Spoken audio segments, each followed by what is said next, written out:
Welcome to the Divorced and Happy podcast, where we discuss all things Act 2.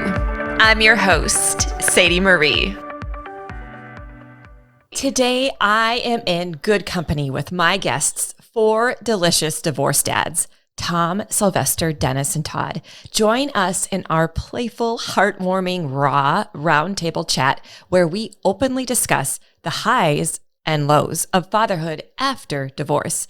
These dads get real and bond along the way. Whether you're a divorced dad who needs some encouragement or a divorced mom who's just curious about what divorced men really go through, this episode is for you. If you've found value in my podcast or are just listening for the first time but really enjoy today's episode, I'm going to ask you consider buying me a cup of coffee. It's easy. Just visit www.buymeacoffee.com/Sadie Marie, and you can buy me a cup or two online. And I thank you in advance for your support. Now, let's meet the dads. Well, today I am joined by dads from all over the country and even the UK. Sly representing the West Coast, Todd, the Midwest, Dennis, the East Coast, and Tom from across the pond in the UK. Good morning, delicious dads. Good morning. And good morning. Good morning. And good afternoon to you, Tom, in the UK. And thank you so much for being part of this candid, playful discussion on what life looks like for a divorced dad. I know I'm excited to hear your insights around fatherhood and life after divorce. And I'm also a little giddy to have the attention of four men for about 45 minutes. So. But I'm going to share the microphone. I'm not going to monopolize the questions, but I do want to ask an initial question. And I know you all have a burning question or two from each other because we're here to learn from each other and also have just some fun. So my first question for the panel is, I have to ask this. What is a new skill you've learned by being a divorced dad? I'm Tom, obviously the guy from the UK. I have four kids, two boys, Will and Sam. They are 12 and 9 from my first marriage. And then I'm very lucky enough to have two bonus children or stepchildren in Leonie and Zach. Leonie's 15 and Zach is 11. The new skill I learned, it was more of an adaptive of a skill I thought I was very good at, but turns out I wasn't, is communication. And really understanding what communication is, not necessarily what I'm putting out there, but how other people are receiving it. Yeah, I kind of get that, Tom. Hi, everyone. I'm Dennis. I have two kids. Daughter's 16 and my son is 20. I think for me, the new skill I've picked up really is just kind of listening without judgment, over the years. As you know, kids say a lot of dumb things sometimes, and you want to, just kind of jump in and, be more prescriptive and directive, but just listening and just, empathizing with them. I found that to be really helpful. So I've developed that skill as well. This is Sylvester from San Diego, California. When I got divorced, my daughter was 2. She'll be, I only have one child. She'll be 17 next month in June.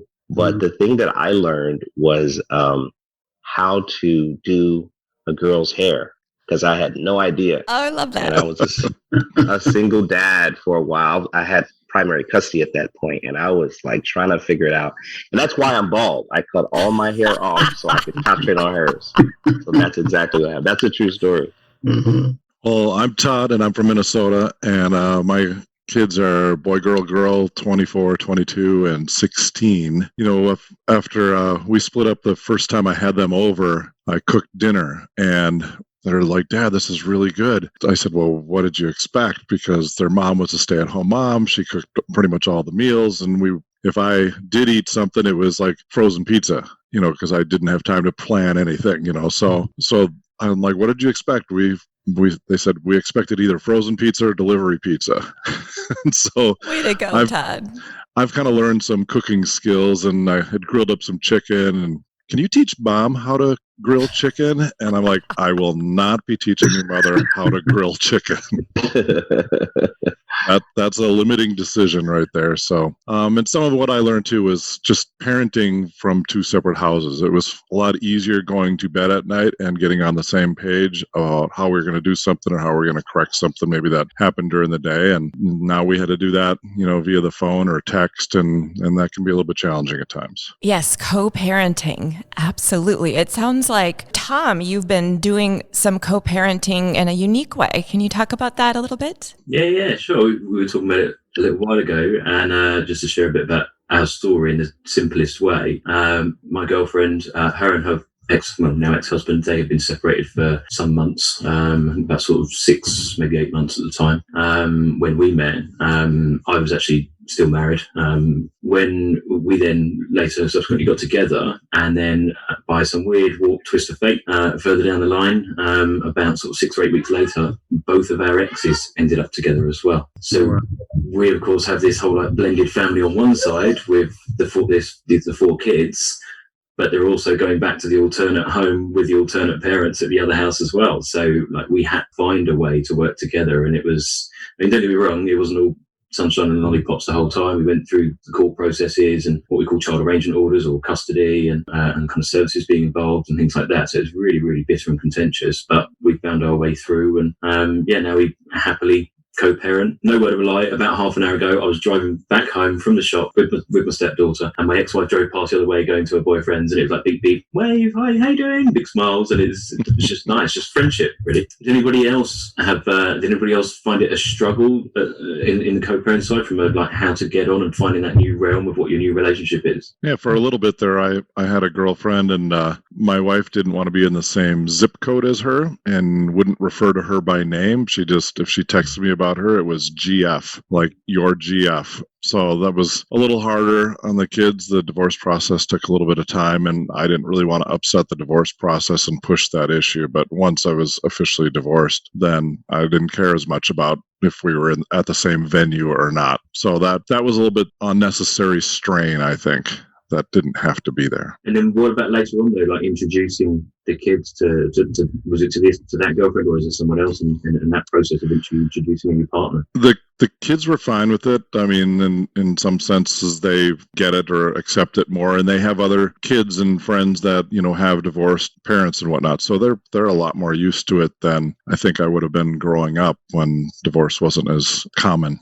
Oh, yeah. So we got divorced. This is Sylvester. We got divorced in 2007, and it's still tough, unfortunately.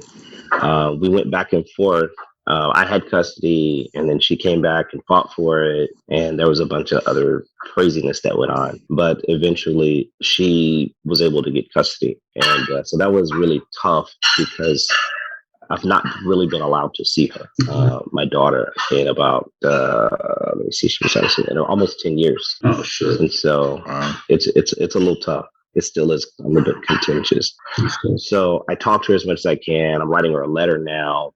She's got questions, and she's very upset. And so because she's been told, dad did all of these horrible things. Right. And I remember saying to her, though, just to add some levity to this, I said, your dad has made a lot of mistakes in his life to the point that you don't have to make anything up. Like, like I've done enough wrong than to have to make things up that I really didn't do. But I'm writing her a letter to help her see some things. And I know, Dennis, you were divorced. With your divorce, your kids lived in a different state? Yeah. So the start of our divorce, we were living in the San Francisco area, and it just so happened that the beginning of the divorce coincided exactly with me losing my job. And this was 2009. Everybody knows, the big recession, 2009. And I ended up actually being unemployed for 2 years as I was going through the divorce process. And during that limbo period, my ex wanted to move back east. And, I wasn't sure when I would find work or where. So make a long story not so long, gave her permission to move with the kids while I was, the house in California was in my name. She could work from anywhere. She wanted some flexibility. So they ended up moving to North Carolina. So that was really difficult. It was probably the lowest point of my life. Eventually I got a job in the DC area, moved here, obviously much closer to North Carolina. It's about a 6-hour drive. I see my kids, not as frequently as I'd like. We have a visitation schedule. We have a functional co-parenting relationship. It's not as communicative as it probably could be, but we make it work. And the most important thing, the kids are great right now. I have a fantastic relationship with them. Keep me and say it's Tom, but I suppose by the accent, everyone's going to know who it is. Not if I start doing your accent, Tom. I'm going to start doing your accent.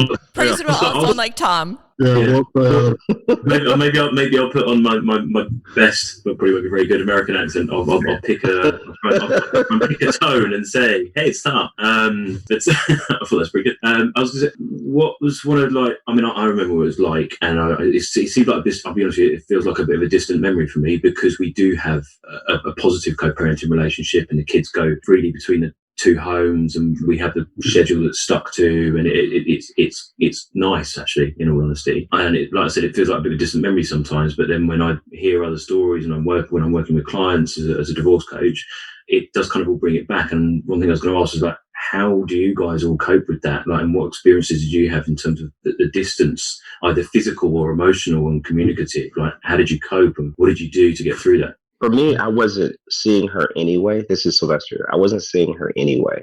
And I lived in Dallas at the time, and that's where, they live. And so I waited until she was about 13. And then I moved to what made me happy. And so I moved to San Diego. I've always wanted to live here. So I've been here about 4 years, almost 4 years now. I love the beach. I love non-extreme weather. But yeah, so it was just sort of that. And yes, there's a heart tug for that. I know that when it happened, my daughter was like, "Dad, you left me." And I'm like, "No, I didn't leave you." Right. I wasn't seeing her anyway. Like, her mom was not allowing me to see her. The courts weren't helping. I went to court, spent a bunch of money, and they still didn't do anything about that situation. So the distance does bother me a bit, but I'm in a better headspace because I'm in a place that makes me happy, if that makes sense. Being by the beach, being by the water, having the sun makes me happy. And I explain that to her. I say, it makes me happy. And I think the lesson for me and for her is to, and it's hard to say this to your child, right? Is that dad has to put himself first. And I want you to put yourself first. And that's very difficult to say to your child because they don't necessarily understand that yet. That actually really resonates with me, Sylvester. I remember when I first realized that I was getting divorced, I went to Google and I Googled, what's some advice for divorce. And the first thing that popped up was the analogy of being in the plane where the oxygen drops down and you're supposed to put on your oxygen mask first, essentially make sure that you're okay because you're only going to be as useful to your kids as you are healthy, so to speak. So yeah, that really resonates with me. One of the turning points and kind of my perspective on the whole kind of communication thing, I was completely devastated when my kids were about to move to North Carolina, and even though it was with my express permission, and I just was in a really bad headspace. I've been unemployed for a couple of years and just really at a low. The turning point came for me when I kind of changed my perspective from resisting all of that and fighting against it and feeling sorry for myself to thinking, okay, accepting it, okay, this is the reality, this is what's about to happen.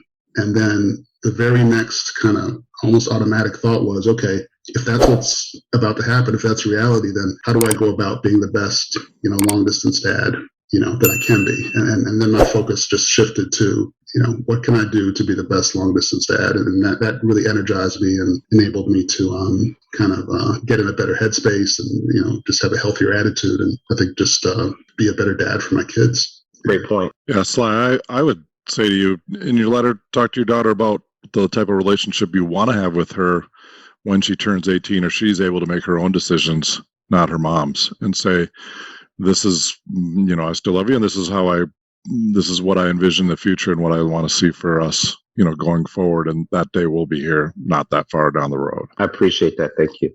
I think that's a great idea. Painting the picture that you want versus arguing about what happened, because I really don't want to do that. I don't want to go down that negative road. I want to talk about the future and what I'd like to see happen. Yeah, someone else painted the picture for you, but you can paint your own picture now. I'd also encourage you to just be as unconditional with your love towards her as you can be, regardless of what you get back, man. Because eventually, even though it may not seem that's so tough sometimes. Oh, okay, yeah, hallelujah, man. Yeah, it's tough, but I think it's going to help you, in the final analysis, kind of just be at peace with everything. And I'm telling you, man, it's going to get through. No matter what you think, she's gonna feel it. So I'd encourage you to, just as much as possible, just try to do that. No, I appreciate that. I can, in fact, I had a question for you guys, if I could. How do you tell the truth without dogging out your ex? That's the question of the divorce year. We moms have that question too, Sylvester. So I'm all ears, gentlemen. Go for it. I will answer first. When my wife and we talked about it, we spent about a week talking about questions like that before we announced to the kids. And we had just said, hey, this is for work. I have a lot of employees. Messaging's important. Words are important. And so we just said, look, it's mutual. Fell out of love. It happens. You've seen it before. We still love you. And we just took the high road, and we weren't going to talk about details or much more than that. We just kind of said, when you get 25, maybe we'll talk, because by then they were old enough. And, I just kind of figured, what, they'll figure things out along the way without somebody having to tell them. That did our best to try to stay on the high road as much as possible, because nothing good can come from sabotaging the other person, even if it's the truth. Sometimes you're just better off burying that a little bit and say, here's our current reality. We're moving forward. It's not about what happened in the past. Todd, can I marry your wife and then get divorced from her? She's going to behave I wish my ex was like yours and collaborative, because mine was not. Is not. Our marriage was not what I would call horrible, but it just wasn't where it needed to go for the next 20 years. And so I've always tried to take the perspective on relationships of not having regrets looking backwards, and to try to always be moving forward. Todd, I think you kind of had an ideal situation where at least, you guys were able to philosophically align on how you're going to move forward. Agreed. We never explicitly really did that. There was an occasion where, we had some emails going back and forth, and she was sharing some things about the kids and, them being, depressed or distressed. And I asked her the question, I said, are you, saying things to them about me that are negative, or saying things about me that are negative within earshot of the kids to other people? And I said, I don't think that that's healthy for them in any shape or form. I don't do that. I've never,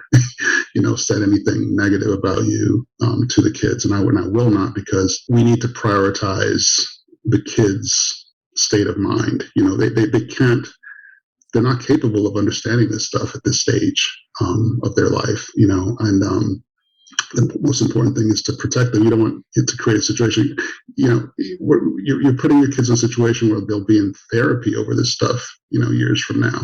It's really avoidable. I think the kids will be afraid of marriage or relationships. Yeah, they'll just have this distorted view of things because, and I think, we had one situation that actually happened not too long ago, about 5 years ago or so, where it was, to me, a very kind of clear violation of things, something that she did, where I had to talk to the kids about it. But the way I put it was not so much, demonizing her. I essentially told them what happened was, 1,000% wrong and should not have happened, and left it at that. But it was a pretty extreme situation that had to be addressed. And that my view is, if I need to, if I had to kind of swallow something that is distasteful, right? Let's put it that way. For the sake of my children's well-being, I'm going to do so. I basically have taken the opinion that I'm not going to, the position, I'm not going to say anything negative about their mother, and for the good of my children. At times it's been difficult, but I've been able to. I can honestly say I've not done that so far. I think, what I think though, Dennis, what happens is that for all of this time, I've been able to say things like, my daughter's name is Madison. Says, Madison, think about what you know about your dad. Would I do that? Do you really believe I would do that? Mm-hmm. And that's kept me from saying anything negative. Sure. Well, now she's 16, about to be 17, and her questions are direct. It's like, Dad, I need to know because you did this and you did that and you killed the dog and you blah, blah, blah, blah, blah. Yeah. And I'm just like, okay. And she wants to know, she really wants to know. Different level. Yeah. Mm-hmm. And I can no longer just say, well, Madison, that's not working anymore. I need to be able to answer those questions without dogging out her mom. Mm-hmm. And so it's very difficult. So one way I would maybe approach that is to say, how in leadership management, there's different styles, and it doesn't make one style right or wrong. Mm-hmm. And your mom's style of coping with this divorce is one way, and it's kind of to dog me out. And my style is a different way. I want to focus on positives in the future, and I don't want to dog your mom out. And so they're two different styles, and you're going to have a hard time reconciling the two. But I have to stick with my style, and you got to understand that, because I'm not gonna parent and dog your mom out and tell you she's lying and tell you this and relive the past. Yeah, and I think about the fact of, I was thinking when working with children as well, about how they learn and what they take away from it, whether they're young or teenagers or young adults, that they don't learn from necessarily from the words that we tell them. They learn from our behaviours, and as Todd's saying, even taking that kind of management style approach to it, it's what do you want to teach them, or what do you want to teach Madison, and I always think about it's my behaviours that the kids will take away, and what lessons do I want to teach the kids. And as parents and as dads and whatever, we always want to teach them those positive ones, don't we? Like kind of compassion, empathy, etc. So how do I show them that in my behaviours and consistently and back it up? Just going back to what Todd said earlier, that kind of high road side of things, there were times, don't get me wrong, there were times when it's boiling up, and I won't use some particular words that I imagine me and Dennis were probably going to use a minute ago, but even sometimes when those things are boiling up, I have to kind of stop and think to myself, well, actually, how does that benefit them? What positive are they going to take out of this? And is it just is it for point scoring, and then you've also got things like just considering your language as well. You can still approach situations factually without using negative or accusatory language and pointing the finger and things like that. But maybe while she's getting to that place where they are going to start asking as well, and they're going to want to start to know about the big wide world. And I think Sylvester also, she's probably at an age where it's really appropriate to start, sharing with her some general truths about life, right? And that people make mistakes, man. You're human. Her mother's human, and you've both made mistakes that contributed to the downfall of the relationship, and that as she moves forward in life, and she has her own relationships, she's going to make mistakes, and her partners will make mistakes, and the important thing is how you recover from those mistakes, and whether you're going to be supportive and caring and considerate and forgiving or not. And we're all on this journey trying to be better people, I think it's appropriate to maybe start, talking to her in those terms, and helping her to understand more generally that, I'm flawed, and as is your mother, as are you, as is every human being walking this planet, right? But your love for her is completely unconditional. Love this, dads helping dads. This is fantastic. I'm curious, Todd, do you have any questions that you want to ask our dads today? Yeah, so let's move it to something a little more current. So not so much about the divorce, but the dating scene. I learned from Sadie's podcast that what the term ENM means, and I didn't know. I try to educate, Todd. I do. I try to educate. I saw that in dating profiles. I had no idea what that meant. And then I've also learned from the movie Crazy Stupid Love what the closing line of "Do you want to get out of here?" does. I used that in a bar to amuse myself one time. And because I was not looking to take this gal home, but I had just watched the movie, and I'm like, do you want to get out of here? And she goes, I'm not going to have sex with you, but yeah, we can go somewhere else. And I'm like, what? My mind was blown. So what other cheat codes are out there that I don't know about? So what other cheat codes do you want the gentleman to share? Is that what you're asking? What have we learned in the dating scene? What's the inside scoop on language that I don't know about, or clues? First of all, does everybody know what ENM means? I don't know. Oh, I do not. Todd, enlighten Tom, please. Ethical non-monogamy. So you can have more than one relationship going, but at least you're upfront about it. Yes, you're transparent. I'm going to put my hands up. I'm probably the worst person to answer this question, because obviously I met my partner whilst I was still married. So I don't know if I should be giving advice to people who are married to start going dating. That doesn't seem very ethical. So I'm going to Dennis the best to answer this one. Safe choice, Tom. Safe choice. and maybe there's no more cheat codes than those two. But I just got such a kick out of this interaction with having watched the movie. Like, I'm just going to say this just to see the reaction, and I was blown away at the reaction I got. So a memorable date. I think one of the things that I've learned is to go slow is awesome. And what I mean by that is, you'll meet different partners that are in a different space than you. So like, for example, like when I had just come out of it, there were people that I met, women that I met that were just like 2 days. Oh my God, I'm so in love. And it's like, no, you're not. I promise you're not. You don't know how stupid I am and how crazy I am. There's something wrong with me or whatever, to try to like alleviate that. But yeah, it's like, I don't have to go as fast as they want to go. I think would be a really good place to be, a good twist. See, and my more serious question is almost the opposite of that. I am much more apt to fall quickly, and I don't really want to right now because I have a 16-year-old, and with the GF,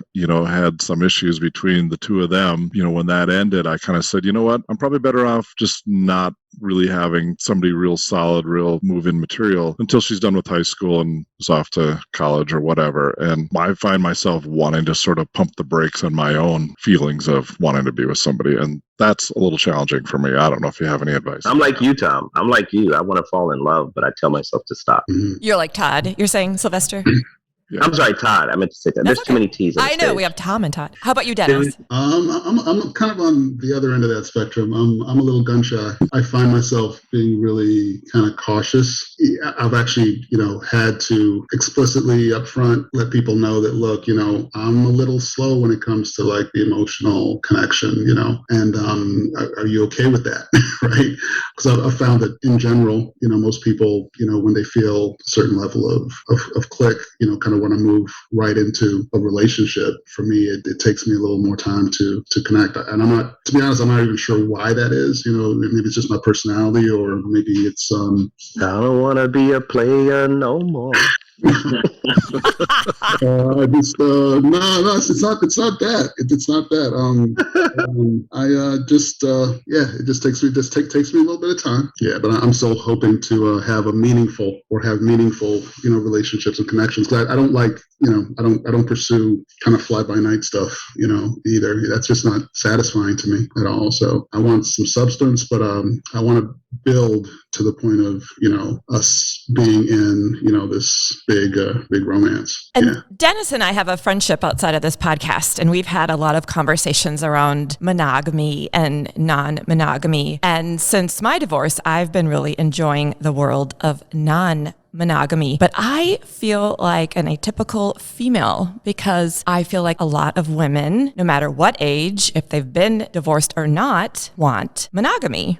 So I'm curious for the gentleman here. I would love to learn. I mean, Tom, sounds like monogamy is working out for you. We're all happy for you. That's fantastic. So far, so good. Yeah, and that's fantastic. I'm not anti-monogamy. I just didn't know if it's, what I want in my forever. But I'm curious from the other gentleman, do you feel pressure by society to remarry? Do you feel pressure by society to be in monogamous relationships? I don't know that nowadays, from a society standpoint, I don't necessarily feel the pressure there. And, I came from a very, very deep religious background. Yeah. And so I'm no longer part of that. And so I'm a lot more open to relationship styles, especially living in San Diego. You kind of have to be. And again, I'm from St. Louis. So there's a huge contrast in what you see and what you're around. I remember being on a date. This is kind of funny. I remember being on a date about a year after I got here. And I was talking to the woman. We had a great conversation. Everything was going good. We had some fun. We were in, if you guys know San Diego, we're in La Jolla. It's a really pretty area. And then we went to, there was a whiskey bar that was not too far. She liked whiskey. I said, okay, let's have some whiskey. But whiskey sort of becomes a truth serum. And people start like opening up. It can. And we were talking, and I said, we were talking about past relationships. She said, yeah, my last relationship was polyamorous. And so in my mind, I'm a techie. So I started putting, I said, poly, that means many. So I said, it's like an open relationship. She says, no. Absolutely not. She got offended that I thought it was an open relationship. And she said, no. She says, I was in a relationship with a guy, and there was a woman that I met, and I liked her, and he liked her, and we lived together, and we were committed to each other. And I was like, wow, wait a minute. I guess I've done that and didn't know I was doing it before. Okay. I was dating 3 women in midlife, right, Sylvester? Oh my God, it was crazy. I couldn't believe that I actually had done that in my 30s. So yeah, so I think that, but I don't feel pressured, especially here, Because here it's like, man, hippies and stuff like that. I live by the beach. How about you, Todd and Dennis? Do you feel pressure to be remarried? Do you want to be remarried? Does anybody, minus Tom, in this panel want to be remarried? Tom, do you want to be remarried? Maybe you don't want to remarry. Maybe you just want to have it be what it is. No. We've spoken about this. Yes, but just not right now. Okay. I think Fair enough. It's just kind of a thing that I would love to do, and I am with the person that I'm with as well. It's just more. I think I'm actually quite happy with the way things are currently, and also just circumstances as well of what's going on in the world. Like we can't have friends and family together, and everything else. There's just a load of other different things that basically just moving parts that will say yes, but at some point later. Yeah, I think I could do love without marriage. How about the gentleman in the panel here? Well, this is Todd. I could see, I'm not ruling in or out marriage. I don't think marriage is, at this point, is the goal because I don't plan on having more kids or anything like that. But so I don't feel the society pressure of getting married. I think the end goal would be to get into a relationship. But I struggle even meeting, you go on the dating apps and pretty soon you're meeting 2 or 3 women in a week. And I don't even like to stretch that out for more than a couple of weeks. Like, if I want to try to hone in on one, I don't want to be like talking to 2 or 3 women. I can't keep track of their ages of their kids and all this stuff. And then you see them a second time and you're like, now remind me again, are your parents living or not? And I just hate looking like an inconsiderate ass to them. So I would rather just try to focus on one at a time if I could. And that's not a societal pressure thing. That's just me trying to be the best person I can for that person. Yeah, I think for me, maybe similar to Todd, I don't rule out marriage. I mean, I'm open to it, but it's definitely not a goal. I'd love to be in a great relationship. Let's put it that way. Once I get to that point where I'm in a great relationship, that opens up the door to other possibilities, and marriage could be one of them. But, I don't think I would feel like I was missing anything if I never got married again. But I do desire to be in a wonderful relationship that could lead to marriage or not. But Sylvester, your story reminded me of a funny story of my own. A few years ago, I went out on a date with this woman, really, really interesting woman, a lawyer in DC, also a pretty accomplished musician. She disclosed during, I think, the first date, she was actually bisexual and in a committed relationship with another woman, and that they were both missing, male energy and were trying to find a boyfriend. It's like the lottery for men, Dennis. Yeah, well, at first I was like, "Whoa, this is cool, interesting." And I'm intrigued. Do you have her number still? Right, pass it around. We'll talk slide. We'll talk offline. The networking has begun. I love it. But then she went on to, I think, on the next date to describe exactly what they were looking for, and what they both wanted was 6'7" white guy from Minnesota. Hey, baby. But they both essentially wanted this one guy to be in their lives who provided each of them with the full experience of having a dedicated boyfriend. In other words, kind of a bespoke experience of a relationship for each of them. Individual time, individual dates, individual special gifts and attention. And the more she described it, I was like, this sounds like a freaking lot of work, man. I think it's hard enough to fully love one person, but to give all of that to 2 people, When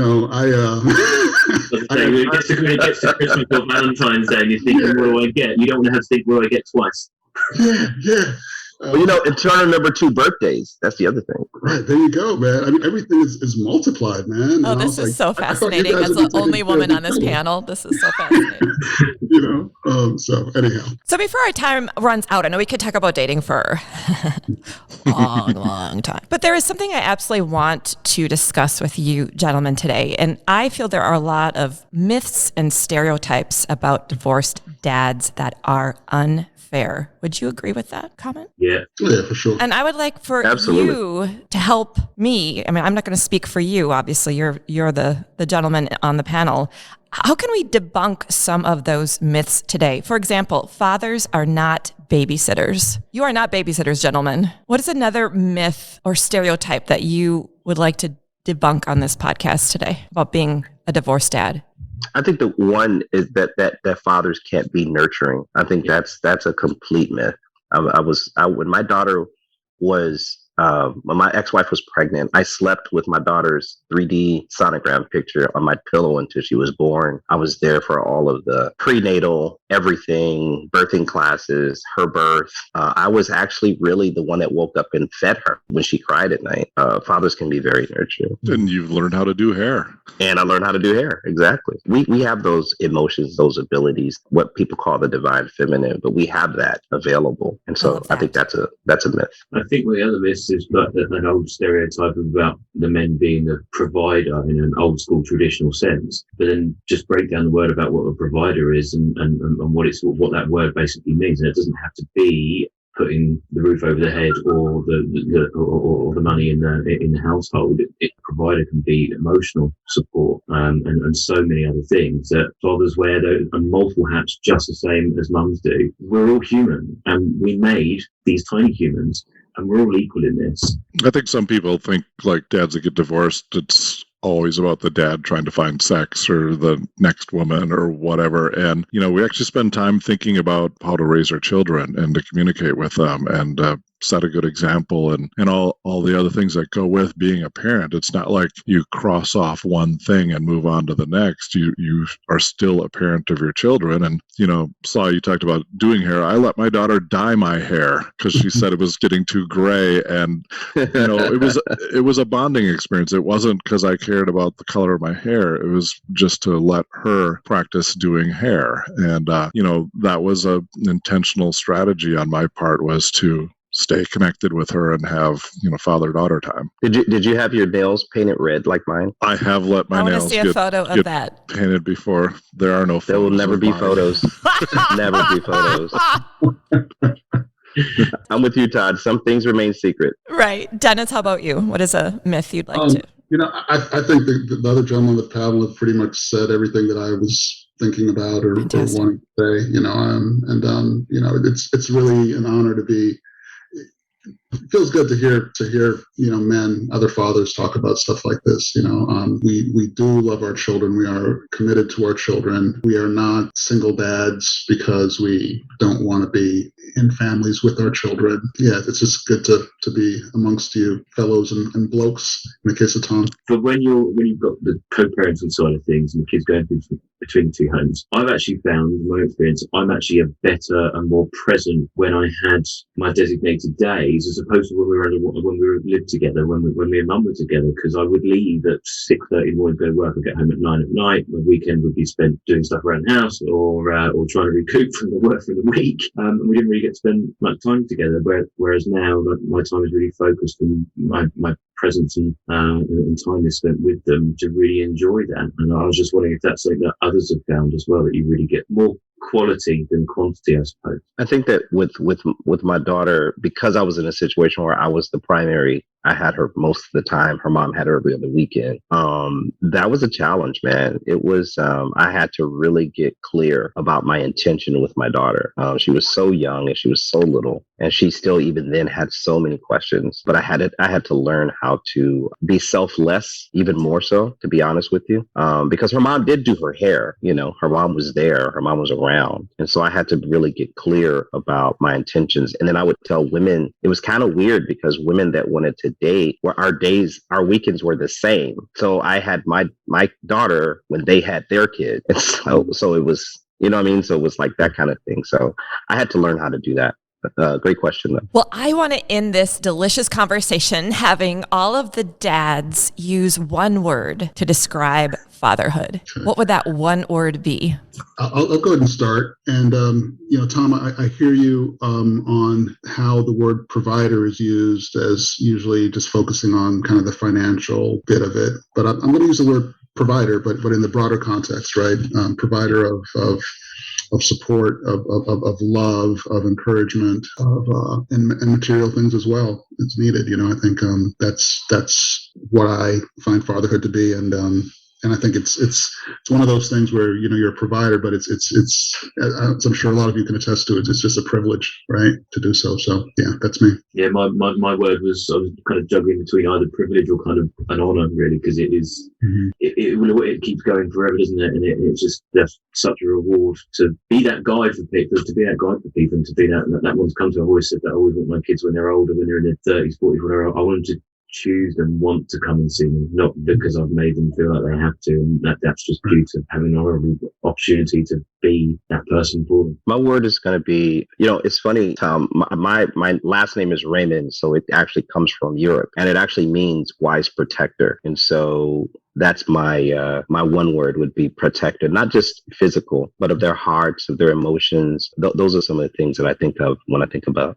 being a dad. And this is Todd. My word would be pride or proud. And it's there's a little bit of family background to it. Our family didn't use the word love a whole lot growing up. Love was a word you used when you dropped someone off at the airport and you thought they might die in a plane crash. So it's like, I love you and hope you don't die kind of thing. So we didn't use it that often. But the word pride or proud of you was more common. So with that context, I'm just so proud of my kids and the whole transition. And as I was thinking about this answer just now, I was thinking, I'm probably even proud of my ex-wife, how well she's handled things too. But particularly of my kids, I mean, they've been great throughout, and it's a challenge. And my youngest is the one that I worried about the most because she was younger in the process, and she's done really well through the whole thing too. So pride is just kind of its own little love language in our family. I feel so inspired by this conversation, and I just know it's going to help a lot of dads who are maybe newly into this whole world of being a divorced dad. So thank you so much, gentlemen, for this candid, rich, powerful, delicious conversation. And I wish all of you a fabulous Father's Day month. Let's just make it a month of celebrating being a delicious dad. You've been amazing, Sadie. Thank you so much for inviting us. Oh, I'm so glad we could all be together. It's really important for everyone to understand more of the point of view of a divorced dad. So this is really fantastic. Thanks, Sadie. Thanks. Thank you, Sadie.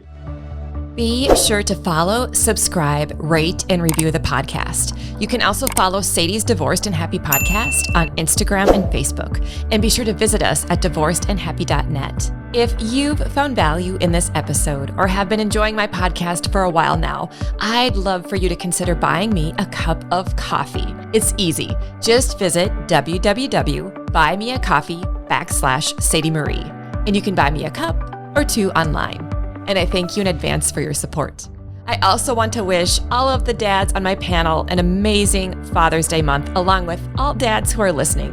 I hope it's delicious and very special. This episode reminded me that there are amazing dads everywhere. I'm your host, Sadie Marie, and I cannot wait to connect with you on the next podcast episode. Till then, you take good care.